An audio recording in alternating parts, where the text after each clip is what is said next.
Officiellement ouverte le 11 août dernier à Brazzaville en République du Congo, la première édition de la Foire internationale de l'artisanat du Congo FIAC, riche en expositions des œuvres purement africaines, a donné lieu ce samedi 13 à des discussions thématiques exclusivement centrées sur la constitution et la gestion d'une entreprise artisanale, ajouter le rôle à jouer des chambres de métiers dans le processus de développement des compétences.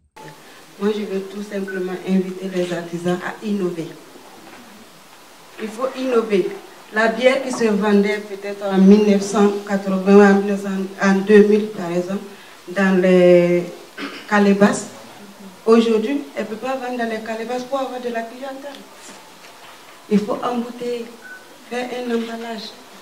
Au Burkina Faso, ça se fait la bière traditionnelle. Ils vendent dans les bouteilles. Quand tu vois l'emballage, moi je ne bois pas, mais quand tu vois l'emballage, ça donne l'envie. Ça peut s'exporter, ça peut se conserver. Donc la concurrence est rude. La concurrence est rude. J'aimerais intervenir par rapport à la réponse donnée par notre partenaire du CODEPA. Je pense qu'on ne doit pas détériorer la qualité d'une œuvre tout simplement pour des raisons de transport.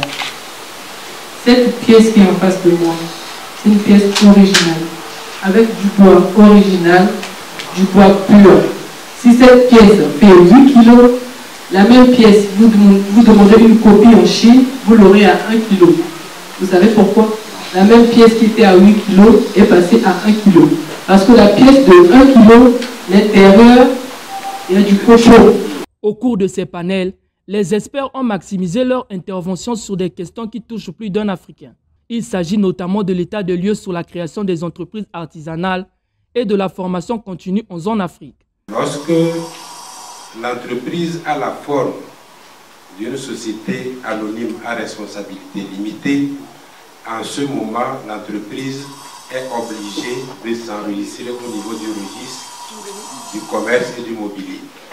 Voilà un peu la différence. Voilà ce que les tests disent. Mais dans la pratique, lorsque aujourd'hui l'entreprise se formalise au niveau de la chambre de métier pour participer aux commandes publiques, il y a un souci d'adaptation des tests qui se posent.